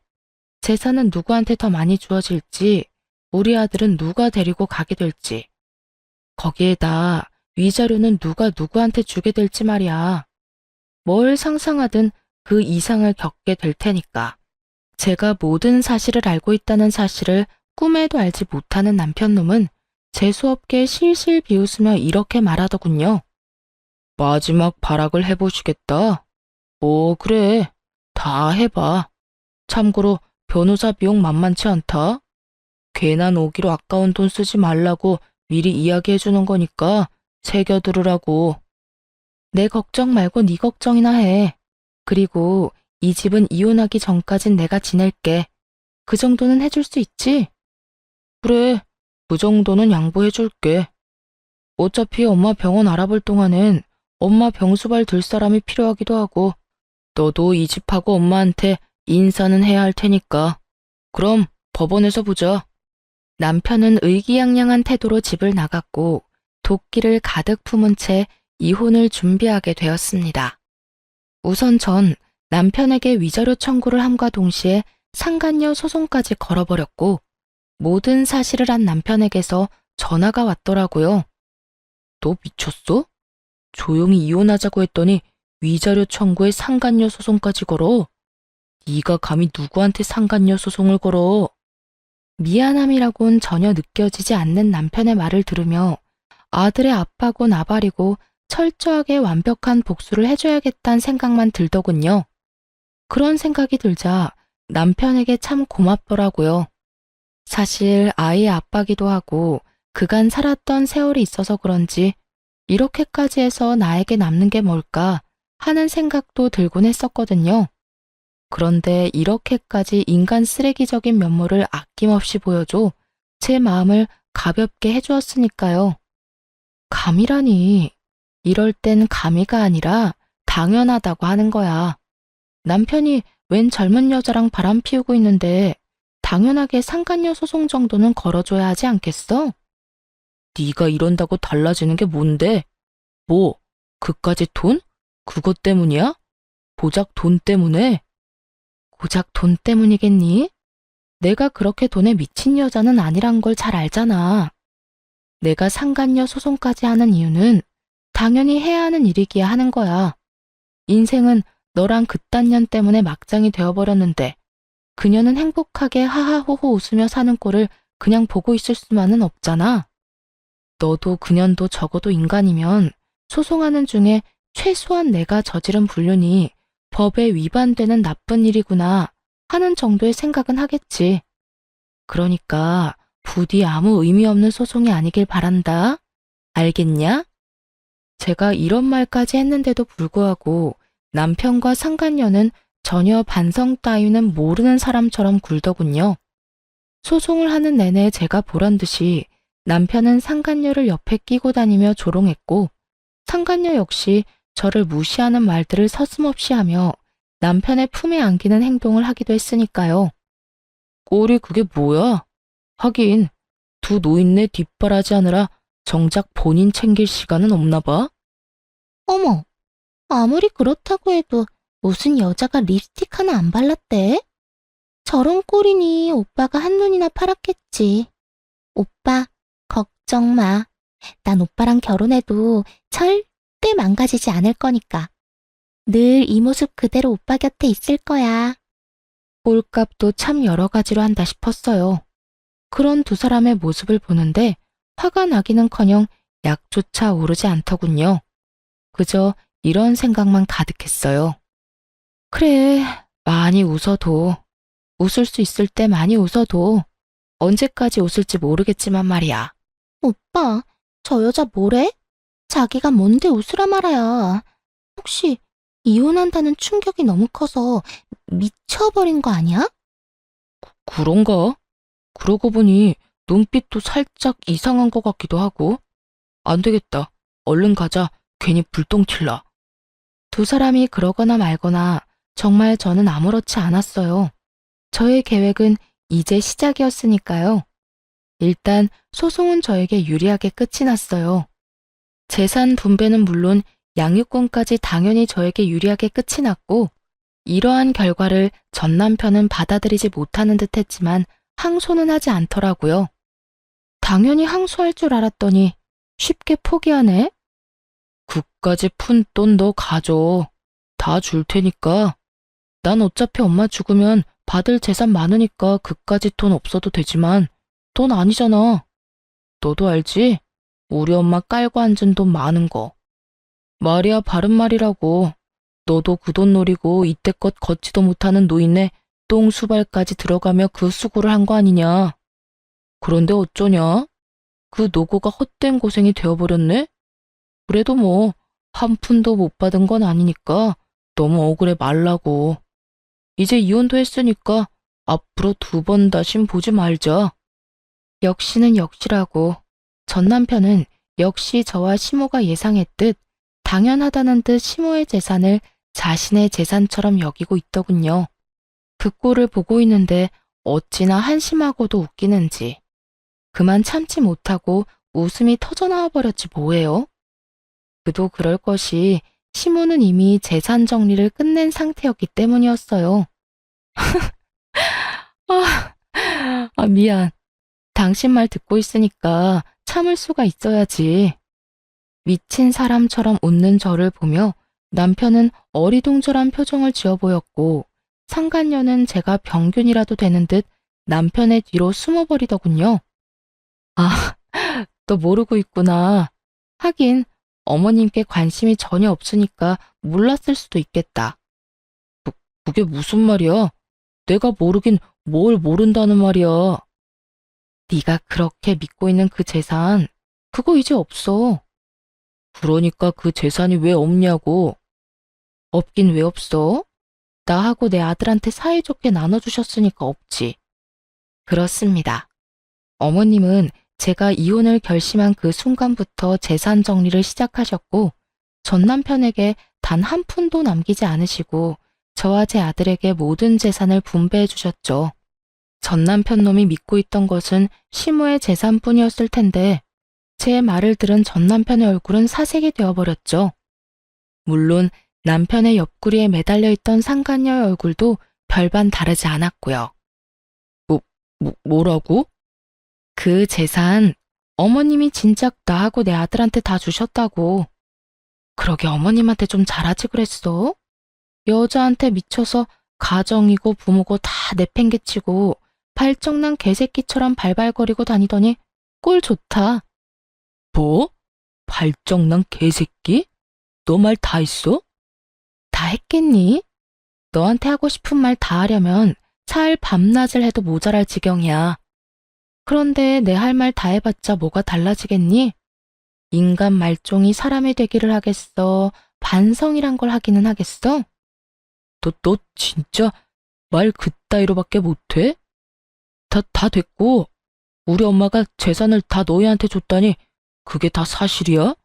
그럴 리가 없잖아. 우리 엄마가 왜? 전 남편은 믿을 수 없다는 듯 저에게 되물어왔고 상간녀는 화가 많이 난 듯 남편을 흔들며 울부짖더군요. 이게 다 무슨 소리야, 오빠? 그러면 오빠가 받을 재산이 하나도 없단 말이야? 이건 오빠 말이랑 달라도 너무 다르잖아. 아니, 다른 정도가 아니라 이건 거의 사기라고. 사기라니. 다른 사람도 아니고 자기가 나한테 어떻게 그런 말까지 해? 그럼 내가 이 상황에 우리 오빠 최고다, 우리 오빠 제일 좋아 하면서 엉덩이라도 두들겨 줄 거라 생각했어? 오빠가 뭐라고 그랬어? 이혼하고 나면 그 노인네 재산은 다 오빠 거라며. 그 돈으로 나 호강시켜준다고 했어, 안 했어? 그랬지. 그랬는데 내가 뭐 엄마가 그럴 줄 알았냐? 나도 몰랐다고. 몰랐다고 하면 다야? 이제 나 어떻게 해? 내 인생 어떻게 책임질 거야? 내 나이가 몇 살인데 상간녀 딱지 붙이고 어떻게 살라고. 이러려고 내가 오빠 만난 줄 알아? 저기 진정하고 내 말 좀 들어봐. 사랑이라고 그렇게 자부하더니 그 대단한 사랑도 돈 앞에선 별 수 없더군요. 제가 있다는 것도 있고 저리 속내를 다 내비치는 꼴을 보니 말이에요. 저기 싸움은 집에 가서 하도록 하고 이제 다 알았으니까 혹여나 어머님 찾아가서 재산 내놓으라 하면서 행패 부릴 생각은 하지도 마. 하긴 찾을 수나 있을지 그것도 의문이다마는. 그건 또 무슨 소리야? 우리 엄마 어디 갔어? 네 엄마를 왜 나한테 찾니? 도대체 네 엄마한테 관심이 있는 거야, 없는 거야? 그거야. 당신이 이때까지 모시고 있었으니까 그렇지. 참 못났다, 못났어. 얼마나 못났으면 자기 낳아주고 키워준 엄마를 이혼한 마누라한테서 찾냐? 하긴 누굴 욕하겠어? 그런 인간인 줄도 모르고 20년을 살 부대끼며 산 나도 미친년이지. 하여튼 재산 한 푼 없는 어머님께 이제 볼 일도 없을 테니 어머님 찾을 생각은 하지도 말고 나하고도 이젠 이혼도 했으니까 네가 했던 말처럼 앞으로 2번 다신 보지 말자. 그렇게 전 새로운 보금자리로 돌아와 버렸습니다. 그 후 전 남편의 소식이 조금씩 들려오더군요. 그것도 빚쟁이가 되었다는 소문이요. 위자료를 주고 난 뒤에도 남은 재산이 좀 있었을 텐데 어쩌다 빚쟁이까지 되었나 싶었더니 설마 했던 일이 현실이 되었더군요. 나이가 20살이 어린, 그러니까 제 아들과도 나이 차이가 얼마 나지 않는 상간녀가 그 나이 많은 유부남이 뭐가 좋다고 붙어 있었겠어요. 다들 임무와 외칠 수 있듯이 역시나 돈이었죠. 시모의 재산을 정리하며 자세히 알게 된 사실인데 시모의 재산이 생각보다 꽤 많더라고요. 그 재력을 누구보다 잘 알고 있던 전 남편은 모르긴 몰라도 시모의 재력을 앞세워 자랑하듯 말했을 테고 그 돈에 홀딱 넘어간 상간녀였기에 그 이유가 사라진 지금 전 남편의 옆을 지킬 이유가 없었겠죠. 그런 상간녀는 전 남편의 남은 재산만 아니라 전 남편의 명의로 대출까지 받을 대로 받게 해 제대로 한탕 해먹고 도망갔다는 이야기를 들을 수 있었죠. 어디 양심도 없이 아들의 여자친구라 해도 믿을 수 있는 새파랗게 어린 여자와 감히 로맨스를 꿈꾸더니 꼴 좋다 했어요. 통쾌한 소식을 듣고 난 후 얼마 지나지 않아 전 남편에게 전화가 왔더라고요. 여보, 잘 지냈어? 이제 와서 내 안부가 궁금한 거야?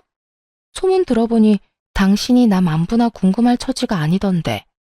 이럴 시간에 네 노후나 걱정해. 다 들었구나. 그래, 나 그 빌어먹을 년이 돈 가지고 도망가는 바람에 꼴이 우습게 됐어. 그래서 요즘 힘들기도 하고. 그래서 그런지 요즘 따라 우리 아들이 너무 보고 싶더라고. 아들? 너 지금 아들이라고 했니? 너한테 아들이 어디 있어? 잊었니? 여자한테 미쳐서 가정이고 아들이고 다 버리고 간 거? 후회하고 있어. 내가 미쳤었나 봐. 그깟 년이 작정하고 꼬시는 줄도 모르고 당신도 버리고 아들도 버리고 이제 와서 새삼 당신한테 너무 미안하더라고. 입에 침이 나바라고 거짓말하지 그래? 나한테 미안하기는 개뿔. 다 듣기 싫으니까 하고 싶은 말 있으면 얼른 하지 그래. 그게 나 우리 아들 얼굴 한 번만 보여주면 안 될까? 정말 다른 뜻이 있는 게 아니라 아들이 너무 보고 싶어서 그래. 아들이 보고 싶다니 정말 구역질이 나더군요. 거기에다 다른 뜻이 있는 게 아니라는 걸 보니 다른 뜻이 있음이 뻔히 보였어요. 그건 바로 아들이 물려받은 재산임이 분명했고요. 개소리하고 있다. 다 됐고 내 아들은 너 보기 싫대. 너 죽어도 장례식장에도 갈 생각이 없다고 하더라. 그런 줄 알고 두 번 다시 연락도 하지 말고 우리 앞에 나타날 생각도 하지 마. 알겠어? 여보, 그러지 말고 정 얼굴 보여주는 게 힘들면 정말 이런 말까지 하고 싶지 않았는데 돈 좀 주면 안 될까? 나 정말 돈이 한 푼도 없어서 그래. 그년이 대출까지 있는 대로 받아서 도망가는 바람에 내 월급으로 감당도 안 되고 퇴직금도 진작 다 당겼어서 큰돈 구할 데도 없어. 나 지금 오갈 데도 없어서 찜질방에서 지내.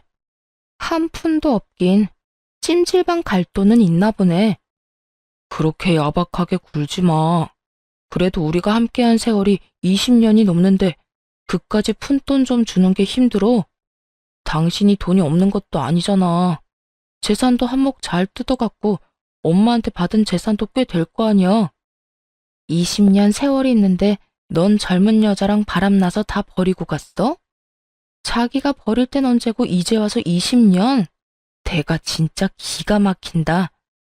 어쨌든 돈이 차고 넘쳐서 뗄감으로 쓰는 한이 있어도 너 줄 돈은 없으니까 전화 끊어. 그렇게 저는 전화를 끊어버렸고 그 후론 연락이 닿는 일은 없었어요. 저뿐 아니라 아들까지 번호를 바꿔버린 것은 물론이고 집도 다른 지역으로 이사를 해버렸거든요. 그 후론 전 잘 지내고 있습니다. 물론 시모도 함께요. 이혼하고 난 후 시모는 저를 밀어내기 바쁘셨어요. 난 됐으니까 니들끼리 잘 살거라. 너희한테 내 재산 다 준 것도 아니고 나 죽을 때까지 쓸 만큼은 남겨놨어. 이 돈으로 요양원에 들어가든 실버타운을 들어가든 하면 되니 나는 신경 쓸 필요 없어. 어머님, 말이 되는 소리를 하세요. 제가 어머님 두고 어딜 가든 잘 살 거라 생각하세요? 어머님 손주는 또 어떻고요? 어머님 모시고 안 가면 자기도 안 간다고 난리도 그런 난리가 또 없다고요. 그러니까 그만 고집 부리고 따라 나서요. 얘가 왜 이렇게 사람을 못 살게 굴어? 나는 가기 싫다니까. 정말이야. 너한테 짐이 되기 싫어서 그러는 게 아니라 내가 정말 너랑 살기가 싫어서 그래. 그런 식으로 말씀하시면 알겠습니다. 사시는 동안 평안하세요. 하고 제가 순순히 돌아설 줄 아셨어요? 어머님, 제 고집 아시죠? 어머님이 좋든 싫든 앞으로 저랑 사셔야 하니까 그런 줄 아세요. 적어도 어머님이 주신 재산 다 쓸 때까진 제 옆에 사셔야 하니까 그런 줄 아시고요. 아니, 그래도 얘가 너 나까지 끼고 살면 새 출발 절대 못해. 너 아직 나이도 40대밖에 안 됐고 아들도 다 키웠겠다. 새 출발해야지. 좋은 사람 안 만날 거야? 이대로 혼자 늙어 죽을 거냐고. 새 출발하는데 꼭 남자가 있어야 해요? 꼭 결혼해야 하냐고요. 저는요, 어머님, 이제 남자라면 아주 지긋지긋해요. 이제 겨우 아들 다 키워놓고 즐기면서 살 날만 남았는데 또 새로운 남자랑 살면서 그 뒷바라지를 또 하라니. 절대 싫습니다. 그러니까 어머님이 저 책임지고 같이 살아주세요. 그날 시모께서 참 많이 울더군요. 저 역시 그런 시모를 안고 많이 울었고요. 결국 시모는 못 이기시는 척 저를 따라 나서 주었고 지금은 저와 함께 행복하게 살고 계십니다. 물론 저희 아빠도 함께요. 아빠는 다행스럽게 건강을 회복하셨고, 시모는 여전히 거동은 불편하시지만 양호한 상태로 잘 지내고 있어요. 이사한 집이 아주 넓은 주택이라 사돈지간끼리 모여 사는데 큰 불편함 없이 잘 지내고 있어요. 아들은 어느새 군대를 전역하고 곧 첫 출근을 앞두고 있네요. 언제 이렇게나 컸는지 참 뿌듯하면서도 아쉬운 마음도 들더군요. 언제까지나 품 안의 자식일 줄 알았는데 어느새 품에서 나가 혼자 살아갈 준비를 하는 아들의 모습을 보니까요. 그런 저의 마음을 알아챘는지 어느 날은 아들이 이런 말을 하더군요. 엄마, 이때까지 나 키워주느라 고생 많았어요. 앞으로는 내가 엄마랑 할머니, 할아버지까지 잘 챙기고 효도할게요. 그러니까 엄마는 이제 엄마가 하고 싶은 거 하면서 여유롭게 행복하게 살아요. 아들, 이미 엄마는 하고 싶은 거 다 하면서 살고 있어. 그러니까 엄마 걱정, 집안 걱정하지 말고 너 하고 싶은 거 망설이지 말고 다 하면서 살아. 나도 그래요. 나 하고 싶은 거 다 해서 좋은 회사에 취직도 했고 무탈하게 군대도 전역했고요. 다 엄마가 나 잘 키워줘서 이렇게 잘 클 수 있었지 뭐. 하여튼 혹시나 엄마가 힘들면 나한테 기대줬으면 좋겠어요. 이젠 나도 컸으니까 나한테 의지도 하고 고민도 털어놓으면서 그렇게 살아갔으면 좋겠어요. 그래, 고맙다. 우리 아들이 최고네. 그런 당연한 소리를. 하여튼 사랑해요, 엄마. 눈물이 왈칵 쏟아져 나오는 걸 얼마나 참았나 몰라요. 소중한 제 아들. 때론 자식처럼, 때론 남편처럼 저의 곁을 든든하게 지켜주며 요즘에도 뜬금없이 사랑한다는 말을 아끼지 않고 자주 해주는 사랑스러운 아들입니다. 그리고 전 사연 처음에 말씀드렸다시피 시골에서 작은 카페를 운영하며 지내고 있어요. 집 바로 옆 낡은 주택을 사 리모델링을 하고 카페를 열게 되었거든요. 정원도 있어 낮엔 아빠와 시모가 시간을 보내기도 좋고 저 역시 제 시야가 닿는 곳에 두 분이 계시니 심적으로 안심이 되기도 하고요. 여러모로 좋은 결정이었던 것 같죠? 이로써 저의 사연도 끝났네요. 어떠셨나요? 많이 답답하셨을까요? 아님 앞으로의 저의 인생을 응원해 주시는 분들이 더 많으실까요? 어찌되었든 저는 앞으로 두 분과 함께 행복하게 잘 살아가 보려고요. 저의 긴 사연 들어주신 모든 분 감사합니다. 좋은 하루 되세요.